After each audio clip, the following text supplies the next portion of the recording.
شروع اللہ کا نام لے کر جو بڑا مہربان نہایت رحم والا ہے۔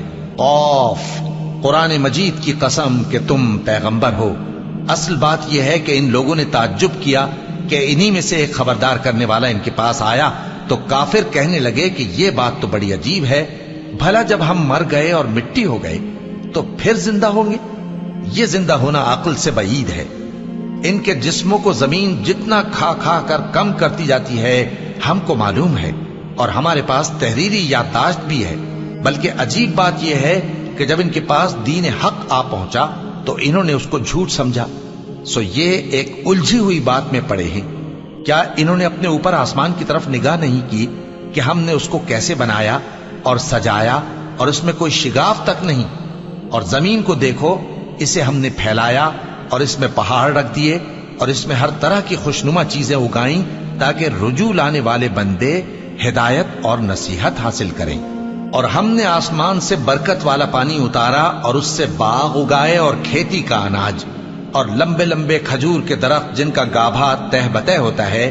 یہ سب کچھ بندوں کو روزی دینے کے لیے کیا ہے۔ اور اس پانی سے ہم نے مردہ زمین کو زندہ کیا۔ بس اسی طرح قیامت کے روز نکل پڑنا ہے۔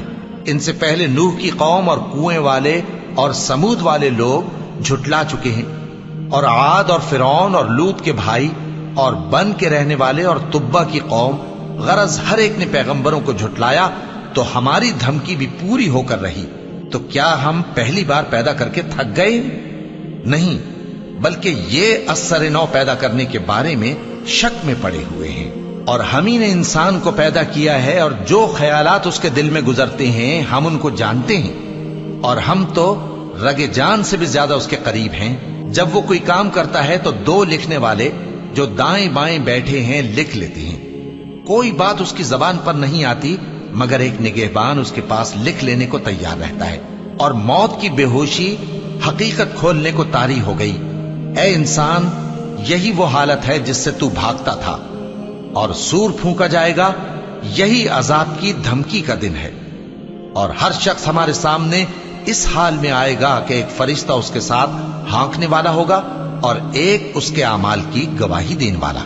یہ وہ دن ہے کہ اس سے تو غافل ہو رہا تھا، اب ہم نے تجھ پر سے پردہ اٹھا دیا تو آج تیری نگاہ تیز ہے۔ اور اس کا ہم نشیں فرشتہ کہے گا کہ یہ اعمال نامہ میرے پاس تیار ہے۔ حکم ہوگا کہ ہر سرکش ناشکرے کو دوزخ میں ڈال دو، جو مال میں بخل کرنے والا، حد سے بڑھنے والا، شبہ نکالنے والا تھا، جس نے اللہ کے ساتھ اور معبود مقرر کر رکھے تھے، تو اس کو سخت عذاب میں ڈال دو۔ اس کا ساتھی شیطان کہے گا کہ اے ہمارے پروردگار، میں نے اس کو گمراہ نہیں کیا تھا بلکہ یہ آپ ہی رستے سے دور بھٹکا ہوا تھا۔ اللہ کہے گا کہ میرے حضور میں رد و قد نہ کرو، میں تمہارے پاس پہلے ہی عذاب کی وعید بھیج چکا تھا۔ میرے ہاں بات بدلہ نہیں کرتی، اور میں بندوں پر ظلم کرنے والا نہیں۔ اس دن ہم دوزخ سے پوچھیں گے کہ کیا تو بھر گئی؟ وہ کہے گی کہ کچھ اور بھی ہے۔ اور بہشت پرہیزگاروں کے قریب کر دی جائے گی کہ ان سے مطلق دور نہ ہوگی۔ یہی وہ چیز ہے جس کا تم سے وعدہ کیا جاتا تھا، یعنی ہر رجوع لانے والے، حفاظت کرنے والے سے، جو رحمان سے بن دیکھے ڈرتا رہا اور رجوع کرنے والا دل لے کر آیا، اس میں سلامتی کے ساتھ داخل ہو جاؤ۔ یہ ہمیشہ رہنے کا دن ہے، وہاں جو چاہیں گے ان کے لیے حاضر ہوگا۔ اور ہمارے ہاں اور بھی بہت کچھ ہے، اور ہم نے ان سے پہلے کئی امتیں ہلاک کر ڈالیں، وہ لوگ ان سے قوت میں کہیں بڑھ کر تھے۔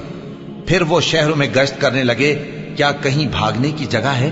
جو شخص دل آگاہ رکھتا ہے یا دل سے متوجہ ہو کر سنتا ہے، اس کے لیے اس میں نصیحت ہے۔ اور ہم نے آسمانوں اور زمین کو اور جو مخلوقات ان میں ہے سب کو 6 دن میں بنا دیا، اور ہم کو ذرا بھی تھکن نہیں ہوئی۔ تو جو کچھ یہ کفار بکتے ہیں اس پر صبر کرو، اور آفتاب کے طلوع ہونے سے پہلے اور اس کے غروب ہونے سے پہلے اپنے پروردگار کی تعریف کے ساتھ تسبیح کرتے رہو، اور رات کے بعض اوقات میں بھی اور نماز کے بعد بھی اسی کے نام کی تسبیح کیا کرو۔ اور سنو، جس دن پکارنے والا نزدیک کی جگہ سے پکارے گا، جس دن لوگ ایک زور کی آواز یقیناً سن لیں گے، وہی نکل پڑنے کا دن ہوگا۔ ہم ہی تو زندہ کرتے ہیں اور ہم ہی مارتے ہیں، اور ہمارے ہی پاس لوٹ کر آنا ہے۔ اس دن زمین ان پر سے پھٹ جائے گی، اور وہ جھٹپٹ نکل کھڑے ہوں گے، اس طرح سے جمع کرنا ہمیں آسان ہے۔ یہ لوگ جو کچھ کہتے ہیں ہمیں خوب معلوم ہے، اور تم ان پر زبردستی کرنے والے نہیں ہو۔ پس جو میرے عذاب کی دھمکی سے ڈرے اس کو قرآن کے ذریعے نصیحت کرتے رہو۔